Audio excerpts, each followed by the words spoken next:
Assalamualaikum warahmatullahi wabarakatuh. Selamat pagi sobat kampus semua. Apa kabarnya hari ini?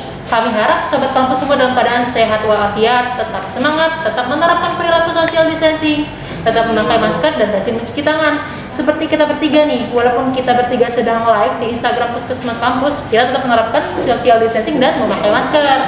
Nah, hari ini kita akan membahas materi Instagram Live yang kedua mengenai kesehatan tradisional akupresur dan hubungannya dengan fisioterapi. Nah, izinkan saya untuk memperkenalkan diri saya terlebih dahulu.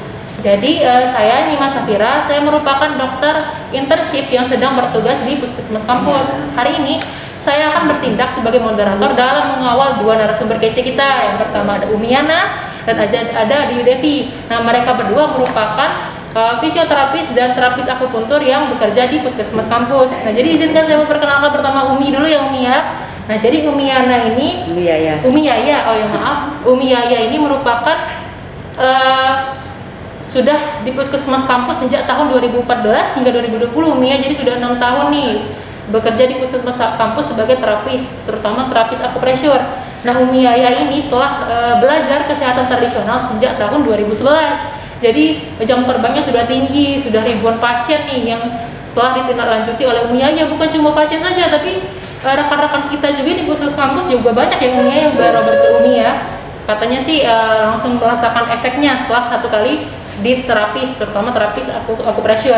Nah, Umi Yaya ini juga pernah menjadi pengajar di SMP 6 dari tahun 1994. Kemudian melanjutkan mengajar di Bina Warga Dharma dalam bidang agama pada tahun 2000 hingga 2015. Nah, pada tahun 2011 beliau mulai nih menekuni bidang akupresur, bertemu dengan kepala Puskesmas Kampus sebelumnya, Dr. Yuryani, kemudian menggeluti bidang anatomi dengan beliau. Dan bukan cuma akupresur saja yang dipelajari oleh Umiana, tetapi ada 60 lebih sertifikat dengan bidang tradisional lain yang telah digeluti oleh Umiana. Sampai Umiana nih mengikuti sertifikat kompetensi di bidang refleksiologi. Bukan cuma refleksiologi, ada akupuntur, akupresur, patah tulang, refleksiologi, kemudian pijat bayi dan tradisional untuk stroke, totok sapu jagat, ruqyah, dan 60 sertifikat lain.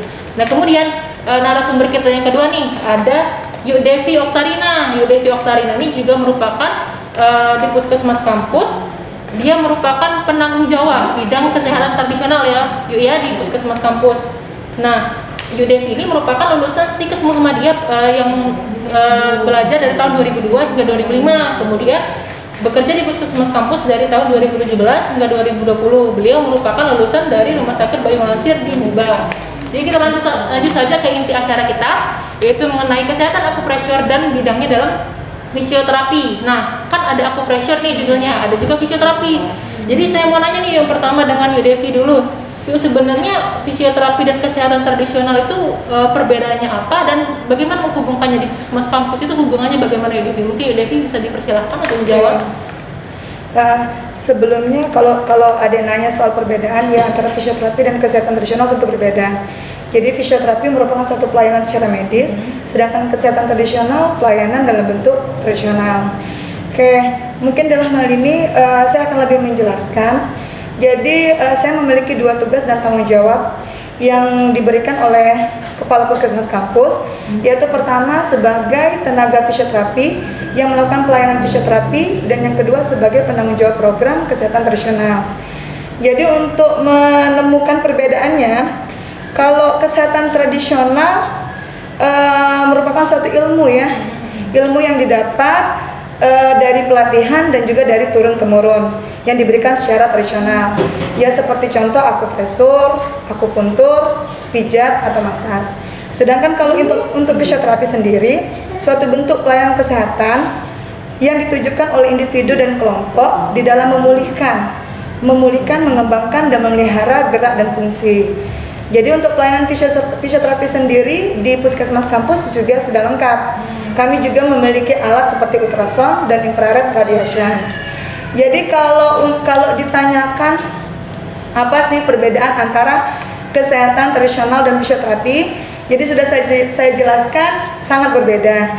Cuma inilah kelebihan dari Puskesmas Kampus, antara fisioterapi dan kesehatan tradisional ternyata bisa dikolaborasikan. Ambil contoh, kami pernah menangani pasien gangguan tumbuh kembang pada umur 8 bulan anak itu datang tidak bisa menegakkan kepala dan sama sekali tidak bisa tengkurap. Jangankan tengkurap, menegakkan kepala saja tidak bisa sama sekali. Akhirnya dilakukanlah fisioterapi dan berkolaborasi dengan terapis Umi Yaya dengan akupresur. Alhamdulillah setelah 2 tahun kami jalani terapi, anak itu sekarang sudah bisa jalan dan sudah aktivitas seperti anak normal lainnya. Mungkin itu saja, tapi untuk ke akupresurnya mungkin nanti Umi Yaya yang lebih paham ya Dek ya. Baik, tadi sudah dijelaskan nih sama Yudevi, penjelasannya lengkap sendiri sekali. Jadi bidang akupressure dan kesehatan tradisional dengan fisioterapi itu berbeda, tapi di puskesmas kampus dua hal yang berbeda itu bisa dijadikan sejalan, kolaborasi dan menghasilkan efek yang luar biasa ya kepada salah satu pasien yang benar-benar real di terapi di sini. Nah, untuk selanjutnya kita lanjut nih langsung ke materi tentang akupressure. Pertama saya mau bertanya nih, mungkin sobat kampus semua yang nonton IG live ini atau yang nanti bakal nonton pasti penasaran. Sebenarnya Umi Yaya kan sudah menggeluti akupressure dari tahun 2011, sudah hampir 10 tahun, genap 10 tahun menggeluti bidang akupressure dengan sebidang lebih dari 60 sertifikat kesehatan tradisional lainnya. Pasti ada nih motivasi dari Umi Yaya, kenapa Umi Yaya sangat dalam menggeluti bidang kesehatan tradisional. Mungkin Umi Yaya bisa cerita Umi Yaya motivasi Umi Yaya menggeluti bidang ini, Umi? Ya, terima kasih Dr. Safira. Baiklah, saya akan jelaskan motivasi saya menggeluti ilmu tradisional ini karena berlatar belakang dari diri sendiri dan keluarga. Saya punya keponakan, pernah dia jatuh, jadi si adiknya diajak main oleh kakaknya. Setelah diajak main, dia jatuh. Maka si adik ini badannya panas, kemudian dibawa ke dokter. Setelah 5 hari, adiknya ini meninggal. Jadi ketika ditanya si kakaknya yang ngasuh, si Ayunya ini, maka dia menangis dan minta maaf pada ibunya. Ibu, sebenarnya adik ini karena jatuh. Nah, ini mungkin pelajaran pengetahuan bagi pribadi saya untuk mempelajari ilmu ini. Yang kedua, pernah juga di dalam keluarga ada eksiden juga, ceritanya juga ada keponakan umur 4 tahun dia jatuh, badannya panas, dibawa ke puskesmas, kemudian dia nggak mau makan minum. Hari Kamis dia jatuh, Jumat dibawa ke puskes, panasnya masih, makannya nggak mau. Ketika saya tanya coba bawa ke sini, saya lihat hari Minggunya saya lihat ternyata dia ketika diajak makan bagaimana? Dia ngangkat tangannya, memegang kedua telinganya sambil tidak mau. Ternyata ada tulang belakang dia sini yang mungkin dia cedera atau dia keseleo atau gimana, sehingga dia ketika mengunyah, bergerak, dia sakit. Ya alhamdulillah, latar belakang itu diantaranya, dan termasuk saya juga pernah mengalami vertigo, pernah sesak, ya. Sarafnya kejepit apa gimana, kata orang kejepit. Nah, saat itulah latar belakang saya, sehingga saya mempunyai motivasi yang kuat untuk mempelajari dan memperdalam. Akhirnya sejak 2011 saya ketemu dengan Dr. Yuliarni, dan alhamdulillah itulah guru saya yang pertama untuk mengenalkan ilmu kesehatan. Dan bahkan sekarang saya mendalaminya sehingga saya belajar ke berbagai provinsi yang saya geluti dengan berbagai macam aneka ilmu pengetahuan. Nah, diantaranya akupressure. Di puskesmas ini kita ada pelayanan akupressure. Kalau pengalaman yang lain, saya juga pernah belajar tentang pijat bayi yang sehat maupun yang sakit, maupun anak yang ABK itu juga pernah belajar. Kemudian untuk terapi akupressure juga pernah belajar, pijat kebugaran dan lain-lain, banyak sekali ya sebenarnya. Nah, ini pengalaman saya sehingga saya diterima di sini. Itu pun juga saya senang dan bersyukur bisa berbagi ilmu pengetahuan dan berkolaborasi dengan ilmu medis. Terima kasih dokter. Ya, terima kasih, tadi penjelasannya jelas sekali ya, bahwa motivasi Umi ini bukan hanya didasari pada diri dia sendiri, tapi dari keluarga, dan juga ada orang terdekat yang mengalami hal serupa, sehingga Umi Yaya mendapatkan hati untuk terjun langsung mendalami bidang acupressure. Nah, selanjutnya Umi, pasti sobat kampus semua nih bertanya-tanya nih, sebenarnya Umi kan banyak nih, ada 60 sertifikat lain, dan Umi sekarang di Puskesmas kampus menggeluti bidang acupressure dan bidang-bidang lainnya. Sebenarnya perbedaan bidang acupressure dengan bidang tradisional lain, misalnya nih akupuntur itu apa Umi? Bisa Umi jelaskan? Akupuntur dengan acupressure sebenarnya sama. Pada dasarnya sama, pengobatan dari Cina juga. Kalau akupuntur itu menggunakan jarum. Kalau acupressure dia menggunakan tangan. Jadi tetap menggunakan titik-titik meridian.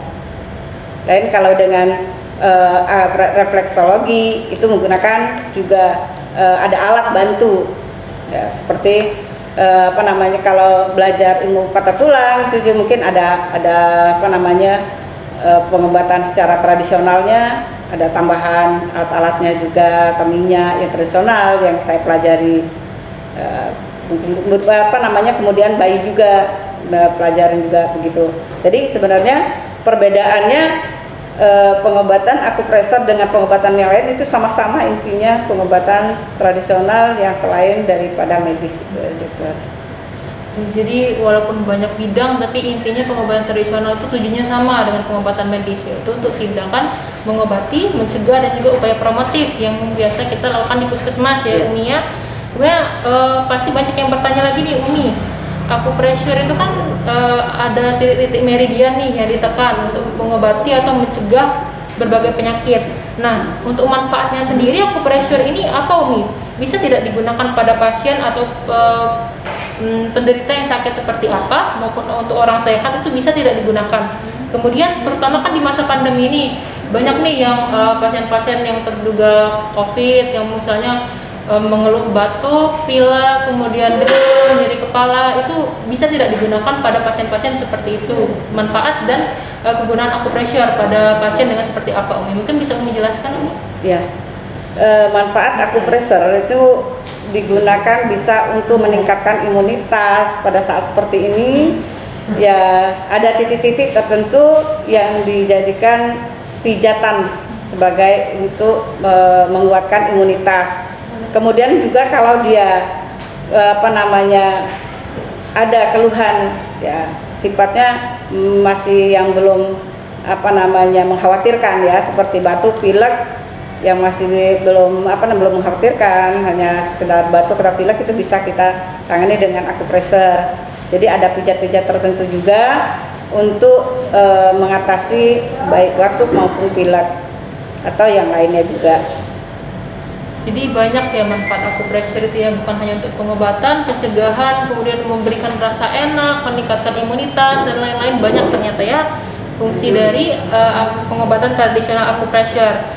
Kemudian tadi kan sudah dijelaskan ya sama kita kembali ke Yu Devi, sudah dijelaskan mengenai contoh real dari kolaborasi fisioterapi dan juga pengobatan tradisional acupressure dalam mengobati pasien sehingga pasien itu bisa menjadi lebih baik, bisa berjalan. Nah, bisa nggak Yu Devi jelaskan lagi nih kolaborasi apa lagi yang ada di puskesmas kampus mengenai pengobatan tradisional dan kesehatan fisioterapi, misalnya dalam bidang kesehatan, dalam program apa? Mungkin Yu Devi bisa lebih menjelaskan terkait dengan puskesmas kampusnya. Oke, sebenarnya kan kesehatan tradisional ini dibilang baru, nggak baru ya. Dari dulu juga masyarakat sangat tahu dan sangat antusias dalam pengobatan tradisional ya. Apalagi soal pijat, kayaknya masyarakat lebih tahu karena mereka dibanding minum obat lebih seringnya ke pijat ya. Saya pun sendiri juga sangat senang dengan pijat ya. Oke, kalau di kita puskesmas kampus, jadi kesehatan tradisional ini berkolaborasi. Ya, kita lanjut ya. Tadi ada sedikit kendala teknis dalam hal jaringan. Jadi kita tadi sudah mendapatkan penjelasan dari Umi Yaya mengenai motivasi Umi Yaya itu didasarkan pada diri dia yang mengalami berbagai penyakit vertigo, kemudian dari keluarga dan orang-orang terdekatnya yang mengalami jatuh sehingga tidak mendapatkan pengobatan dengan tepat. Jadi Umi Yaya ini menjadi dari hatinya tuh menjadi ada perasaan untuk terjun ke bidang acupressure. Kemudian tadi telah dijelaskan juga tentang metode acupressure, perbedaannya dengan akupuntur. Jadi akupuntur dan acupressure itu sama-sama metode dengan penekanan. Bedanya akupuntur menggunakan jarum dan acupressure menggunakan tekanan dari tangan. Nah, sekarang kita lanjut nih ke pertanyaan kepada Yudevi. Pertanyaannya tadi adalah kolaborasi dari fisioterapi dan pengobatan tradisional di puskesmas kampus. Mungkin Yudevi akan lebih menjelaskan mengenai hubungan program-programnya dengan program-program yang terkait di puskesmas kampus. Yudevi, kami persilakan. Oke, untuk kesehatan tradisional sendiri, kami program kesehatan tradisional tidak berdiri sendiri ya. Kami juga membutuhkan dukungan dari program-program lainnya yang ada di puskesmas. Jadi seperti kayak program anak dan juga ada pelayanan umum lansia lainnya. Itu juga kami kolaborasi dalam merujuk pasien. Jadi kalau misalnya ada pasien, kalau kayak di bagian anak ada pasien yang gangguan kurang gizi, nafsu makannya yang menurun, itu bisa dirujuk ke Gria Sehat untuk diberikan konseling asuhan mandiri kestrat. Jadi bagaimana cara si anak meningkatkan nafsu makannya, nanti kami praktekkan kepada pasien titik-titik akupressur untuk meningkatkan nafsu makan. Terus kami juga memberikan cara ramuan tradisional untuk meningkatkan nafsu makan. Itu peranan dari kesehatan tradisional sendiri. Tapi kalau untuk fisioterapinya, kalau fisioterapi lebih ke memulihkan dan melihara gerak dan fungsi. Jadi kalau misalnya masalah gangguan tumbuh kembang yang nggak bisa jalan, nggak bisa tengkurap, nah fisioterapi yang melakukan terapi dengan cara terapi manual. Terus kalau untuk pasien seperti rujukan dari dari pelayanan lansia, sakit pinggang, kan orang-orang tua pada rata-rata ada yang nyeri pinggang. Nah itu juga bisa dirujuk ke fisioterapi untuk dilakukan terapi dengan alat seperti ultrasound dan sinar infrared untuk mengatasi nyeri pinggang yang ada. Dari segi akupressurnya juga bisa dilakukan untuk mengurangi nyeri, karena di akupressur juga diajari ya titik-titiknya ya Umi ya, diajari titik-titik untuk mengurangi nyeri pinggang yang ada. Jadi sebenarnya kami dengan saya dan Umi lebih sering tukar ilmu ya. Karena kan saya sebagai fisioterapi tidak memahami akupressur dan Umi juga kan akupressur tidak memahami fisioterapi. Jadi kami sering memilah, mana nih kondisi yang memang harus dilakukan akupressur dan mana kondisi yang harus dilakukan fisioterapi. Itu seperti itu. Lengkap sekali jawabannya ya. Nah, untuk pelayanan kesehatan tradisional itu sendiri, kalau di kami di dalam gedung kami melayani akupressur yang memang benar dipegang oleh terapi akupressur yang memang sudah memiliki ilmu ya, sudah ikut pelatihan. Dan juga kami juga ada pelayanan akupuntur yang memang tenaganya dilatih, yaitu tenaga perawat ikut pelatihan akupuntur. Dan kami juga ada pelayanan pijat atau masas dan sauna. Tapi untuk fisioterapi sendiri kami memiliki pelayanan terapi manual, terapi latihan, dan elektro seperti ultrasound dan juga infrared radiation. Jadi kalau untuk fisioterapi taraf puskesmas mungkin kasus-kasus ringan ya Dek ya, kayak sakit pinggang, nyeri lutut, atau pasien post-stroke, atau juga gangguan tumbuh kembang dan lain-lain sebagainya yang bisa diatasi oleh puskesmas ya. Jadi tadi sudah lengkap sekali penjelasan dari Devi bahwa sebenarnya di puskesmas kampus ini banyak sebenarnya pelayanan tradisional, bukan hanya akupuntur, acupressure, kemudian pelayanan fisioterapis, dan pelayanan antara pelayanan tradisional dan pelayanan fisioterapis itu dapat digabungkan dengan pelayanan medis yang ada di puskesmas kampus. Jadi nih kalau sobat kampus semua ada keluhan, misalnya ingin keluhan yang bukan cuma ingin diobati dengan obat nih, tapi banyak sekali metode-metode untuk menghilangkan rasa nyeri, misalnya mengatasi rasa waktu menstruasi yang umumnya yang tadi sudah dijelaskan mengenai tumbuh kembang. Itu banyak metodenya kalau di puskesmas kampus, bisa dengan acupressure, akupuntur, dengan sinar ultrasound tadi yang telah dijelaskan dengan Devi, dan pengobatan fisioterapi lainnya. Ini tadi kita udah mendapatkan penjelasan yang sangat lengkap nih dari Devi. Kemudian kita lanjut lagi nih ke Umi Aya nih. Pasti pemirsa semua penasaran nih, sebenarnya acupressure ini kan sudah dijelaskan tadi berbagai contoh-contoh dari akupressure, penerapannya di puskesmas kampus bagaimana. Kalau untuk manfaatnya sendiri mungkin Umi bisa lebih mendetail menjelaskan kepada pemirsa mengenai manfaat dari akupressure. Manfaatnya itu akan muncul setelah berapa lama, kemudian adakah efek samping atau kontraindikasi nih orang-orang yang tidak boleh dilakukan metode akupressure. Akupressure ini juga ada kontraindikasi, ada yang boleh pijat, ada yang tidak boleh dipijat. Yang tidak boleh dipijat misalnya karena misalnya pasien ini atau dia terlalu kenyang atau terlalu lapar atau dia punya penyakit kronis atau dia pernah dioperasi, yaitu tidak boleh dilakukan dengan pemijatan akupressure. Tetapi kalau manfaatnya banyak sekali. Apabila sudah di akupressure itu badan lebih sehat, lebih segar, dapat membantu melancarkan peredaran darah, imunitas lebih kuat ya, lebih bertambah ya. Itu diantaranya. Sama mau bertanya lagi nih, Mi, kalau misalnya pasien atau orang sehat nih dengan gejala-gejala seperti apa yang baiknya segera di akupressure? Apa nyeri pusing-pusing, kemudian bisa juga katanya untuk nyeri haid. Kemudian Umi bisa menjelaskan Umi gejala-gejala seperti apa yang sangat baik jika di akupressure. Umi juga mungkin bisa sharing mengenai pasien-pasien Umi nih yang pasti udah banyak, udah ribuan yang dengan gejala seperti apa itu melakukan akupressure itu merasa lebih enak gitu. Ya, sebenarnya dengan akupressure ini semuanya bisa kita bantu. Jadi ketika dia merasakan pegal atau pusing atau dia merasakan sakit, ada yang karena pusing karena dia kurang tidur, atau dia ada keluhan karena dia jatuh, atau karena indikasi yang keluhan-keluhan yang ringan ya maksudnya. Jadi kalau bayi itu biasanya tumbuh kembangnya, kalau misalnya dia sudah 5 bulan belum bisa tengkurap, itu kan tumbuh kembangnya yang harusnya 3 bulan sudah bisa. Nah itu bisa kita lakukan dengan akupressure.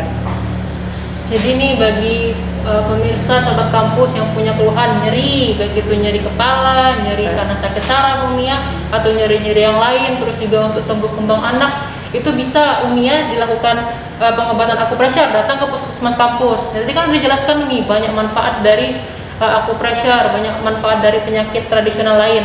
Sekarang saya mau bertanya juga nih ke Yudevi tentang bagaimana sih orang ini bisa mendapatkan pelayanan dari pengobatan tradisional akupressure nih. Misalnya nih ada pasien, kan kalau pasien yang di wilayah puskesmas kampus kan pasti sudah memang tanggung jawab dari puskesmas kampus. Gimana kalau misalnya contoh ada pasien yang terdiagnosis dengan osteoartritis. Osteoartritis itu peradangan pada lutut, atau pasien yang terdiagnosis dengan CTS pada neuro, CTS ada peradangan pada tulang di tangannya, pokoknya peradangan-peradangan atau penyakit-penyakit saraf, tapi dia berada di luar wilayah puskesmas kampus. Apakah dia dapat juga mendapatkan pengobatan yang setara, dan bagaimana alurnya? Mungkin Yudevi bisa lebih menjelaskan teknis nih pengobatan. Bagaimana cara nih masyarakat sobat kampus, bukan cuma sobat kampus saja, tapi sobat-sobat di seluruh Palembang ini dapat mendapatkan pelayanan pengobatan akupressure dan tradisional di puskesmas kampus.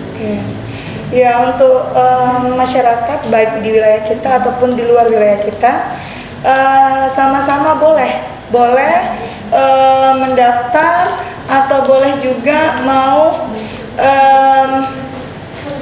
mendapatkan pelayanan kesehatan tradisional dan fisioterapi yang ada di puskesmas kampus. Karena pelayanan kesehatan tradisional dan juga pelayanan fisioterapi di puskesmas kampus itu belum kerjasama dengan BPJS ya. Jadi kita masih tetap melakukan penarikan secara umum tapi sesuai dengan perda yang ada ya. Jadi kalau misalnya masyarakat yang mau datang, mau berobat nih, pengen nih kayaknya mau fisioterapi di puskesmas, atau pengen nih mau akupressure dengan Umi Yaya di puskesmas, boleh silakan daftar ke puskesmas kampus, nanti langsung akan dilayani oleh Gria Sehat. Jadi sudah dijelaskan nih, ternyata bukan cuma masyarakat yang masuk ke dalam wilayah puskesmas kampus yang dilayani di puskesmas kampus, tapi terbuka untuk umum, untuk semua jenis kalangan dari bayi Umi ya, balita, anak-anak, remaja, dewasa dan lansia. Jika memiliki keluhan nyeri dan keluhan yang lain apapun bisa kita carikan pengobatan dari segi tradisional ataupun dari fisioterapi di puskesmas kampus. Tapi ya walaupun belum bekerja sama dengan BPJS, karena itu lebih ini, jadi lebih terbuka untuk umum Umi ya. Ya, karena kan pengobatan akupresur dan tradisional di Palembang ini maksudnya belum terlalu diperkenalkan kepada masyarakat. Jadi kita perlu mengenalkannya kepada masyarakat bahwa banyak pilihan terapi pengobatan, tidak hanya terapi pengobatan dengan medis dan obat-obatan saja, tapi ada juga pengobatan tradisional dan pengobatan dengan akupresur. Nah, kemudian kita mau lanjut nih pertanyaan selanjutnya. Pasti orang-orang banyak yang bertanya nih, saya juga pernah baca di sebuah artikel kalau misalnya memang akupresur ini sesuai dengan filosofi Tiongkok ya Umi ya, yaitu yin dan yang, yaitu menguatkan dan menghambat suatu energi yang bernama energi Qi. Dan pengobatan akupresur tadi juga setelah dijelaskan Umi ya bahwa pengobatan akupresur itu manfaatnya banyak sekali dan bisa digunakan dalam berbagai penyakit atau malah meningkatkan imunitas juga bisa. Mungkin Umi ya bisa mencontohkan salah satu pengobatan akupresur yang biasa Umi Yaya lakukan di puskesmas kampus. Apa ada penekanan pada organ tertentu, bisa penekanan pada tangan untuk menghilangkan apa, atau penekanan pada daerah tubuh untuk menghilangkan apa. Umi Yaya, kita persilakan. Kalau tadi dijelaskan pengobatan akupresur dengan akupuntur, ya memang itu pengobatan dari Tiongkok ya, ya. Kemudian metode yin yang itu sebenarnya keseimbangan. Jadi semua permasalahan itu ketika dia lemah maka kita kuatkan. Ya, yin dan yang itu sebenarnya keseimbangan lah. Kita ada siang, ada malam. Nah, kemudian kalau dia yang itu yang berlebihan, maka diimbangkan, kita lemahkan. Namanya dipedasi. Kalau kita ini lemah, harus kita kuatkan, namanya ditonifikasi. Jadi pemijatan untuk lemah atau yang berlebihan itu pun juga ada tekniknya. Nah, itu saja. Jadi nanti memang segala sesuatu tuh harus diseimbangkan Umi ya, dan Umi ini sudah sangat terampil dalam hal akupresur, dalam hal berbagai jenis pasien telah Umi layani ya, dan kita tujuan dari pengobatan akupresur tradisional itu berarti untuk menyeimbangkan, karena segala sesuatu yang berlebihan ataupun kurang itu juga tidak baik ya Umi ya. Kemudian waktu untuk mendapatkan pelayanan, mungkin saya ingin bertanya kepada Yu Devi mengenai masalah teknisnya ya, teknis, karena Yu Devi ini ya sebagai penanggung jawab pengobatan tradisional di puskesmas kampus. Bagaimana nih untuk waktu layanan pengobatan tradisional, pada hari apa saja? Mungkin banyak yang bakal penasaran nih bagaimana cara mereka untuk mendapatkan pengobatan di puskesmas kampus. Hari-harinya mungkin bisa dijelaskan ya Devi? Oke. Kalau untuk pelayanan fisioterapi sendiri itu dibuka setiap hari ya Dek ya. Tapi kami kalau untuk pendaftaran dari jam 8 pagi sampai jam 12 siang. Karena kan pelayanannya satu pasien saja kira-kira sekitar 30 atau 45 menit ya. Tapi kalau untuk akupresur sendiri bersama Umi Yaya itu setiap Senin dan Rabu. Sebenarnya kemarin dalam satu minggu itu 3 kali ya Umi ya, Senin, Rabu dan Sabtu. Tapi karena Umi lagi pendidikan, jadi untuk Sabtunya dimanfaatkan Umi untuk kuliah dulu. Jadi Senin dan Rabu Umi ada di puskesmas. Jadi kalau ada yang mau akupresur, mau ketemu Umi, silakan Senin dan Rabu ke puskesmas kampus. Jadi setiap Senin dan Rabu bertemu dengan Umi di puskesmas kampus ya Umi ya. Untuk biaya dan masalah perihal yang BPJS bisa dijelaskan? Kalau untuk biaya, kalau dia BPJS-nya wilayah puskesmas kampus, mungkin untuk pendaftarannya kita gratis ya. Tapi kalau untuk pelayanan tetap kita bayar secara umum sesuai dengan peraturan Perda yang ada. Untuk akupresur kalau dilakukan seluruh badan itu biayanya kurang lebih 50.000. Tapi kalau untuk fisioterapi sendiri satu alat itu biayanya kurang lebih 30.000. Mungkin ada perbedaan biaya antara anak-anak dan orang dewasa? Kalau untuk anak-anak untuk akupresur 30.000 ya. Kalau untuk dewasa 50.000. Sudah dijelaskan tadi mengenai Devi, jadi bagi sobat kampus ataupun sobat Palembang semua yang ingin mendapatkan pelayanan akupresur, fisioterapi ataupun pelayanan tradisional lain itu bisa datang setiap hari. Dan untuk akupresur itu dapat datang setiap hari Senin dan Rabu Umi ya. Untuk prosedur COVID kan di masa pandemi ini nih, masa pandemi coronavirus 19, pasti banyak juga masyarakat yang cemas atau yang takut untuk datang ke layanan kesehatan. Tapi kita di sini tetap menerapkan perilaku social distancing di era new normal. Bisa mungkin Devi akan lebih menjelaskan mengenai apa saja yang telah dilakukan Puskesmas Kampus dalam menghadapi era new normal, terutama untuk pelayanan tradisional dan juga pelayanan acupressure. Oke. Mungkin kalau untuk di masa pandemi ini kan kami tetap masih buka ya pelayanan ya. Hanya saja mungkin masyarakat agak takut ya untuk datang. Jadi kalau untuk di masa pandemi ini kami tetap mengacu pada protokol kesehatan yang ada. Jadi sebelum pasien dilayani, kami mempersilahkan pasien untuk cuci tangan terlebih dahulu dan memakai masker. Setelah itu nanti pasien akan diperiksa di meja triase di bagian depan. Setelah dilakukan pemeriksaan di meja depan, baru pasien masuk ke dalam untuk melakukan pendaftaran. Setelah dilakukan pendaftaran, pasien yang mau ke Geria Sehat dipersilakan untuk ke Geria Sehat. Setelah sampai di Geria Sehat, masih tetap kami juga mempersilahkan pasien untuk cuci tangan kembali ya, karena kan pada saat pendaftaran pasiennya rame ya, berkumpul. Memang kami tetap menerapkan social distancing, jadi jaga jarak antara pasien satu dengan pasien yang lainnya. Nah, jadi kami tetap melakukan penerapan cuci tangan kembali. Setelah cuci tangan, baru kita periksa lagi tensinya, periksa lagi keluhannya apa yang berhubungan dengan pengobatan yang nanti akan mereka terima. Setelah itu baru kita layani. Jadi sudah aman yang di Puskesmas Kampus telah menerapkan perilaku protokol COVID yang sudah sesuai dengan protokol WHO. Jadi pasien harus memakai masker, kemudian tenaga medis dan tenaga tradisional maupun fisioterapisnya juga menerapkan protokol kesehatan. Kemudian semuanya telah memakai masker, menjaga jarak, social distancing. Jadi walaupun pengobatannya secara tradisional, kita tetap melakukan protokol sesuai kesehatan yang telah berlaku. Nah, jadi mungkin itu saja ya sisi sekitar dari kita. Mungkin Umi ingin ada yang ditambahkan? Sudah cukup. Jadi bagi sahabat kampus dan pemirsa semua yang ingin mendapatkan layanan tradisional atau pengobatan acupressure tapi bingung mendapatkannya di mana karena secara di Palembang belum terlalu diperkenalkan, dan juga mungkin jika ingin ke rumah sakit protokolnya tidak semudah yang ada di puskesmas ya, karena puskesmas ini dapat dilayani secara langsung. Dan jika ingin bertemu dengan Umi Yaya itu pada setiap hari Senin dan hari Rabu. Kemudian juga nanti juga pasti akan diajarkan Umi pada pertemuan pertama bagaimana menindaklanjuti pengobatan acupressure secara mandiri di rumah. Nah, jadi pengobatan acupressure ini akan dilakukan secara berkala ya Umi ya. Mungkin juga nanti untuk anak-anak, untuk balita seperti contoh yang disebutkan Devi tadi, ada balita yang belum bisa berjalan, itu pasti pengobatan tidak lanjutnya itu akan diajarkan kepada orang tuanya di rumah, sehingga di rumah itu dapat juga terus berlangsung secara berkala pengobatannya, sehingga efek maksimal yang akan dihasilkan itu jadi lebih baik. Dan mungkin itu saja sahabat kampus. Jika ada pertanyaan atau ada kritik dan saran, itu dapat langsung menghubungi kami di Puskesmas Kampus melalui DM Instagram ataupun meninggalkan komentar di IG Live ini. Terima kasih atas perhatian saudara. Saya akhiri. Wassalamualaikum warahmatullahi wabarakatuh.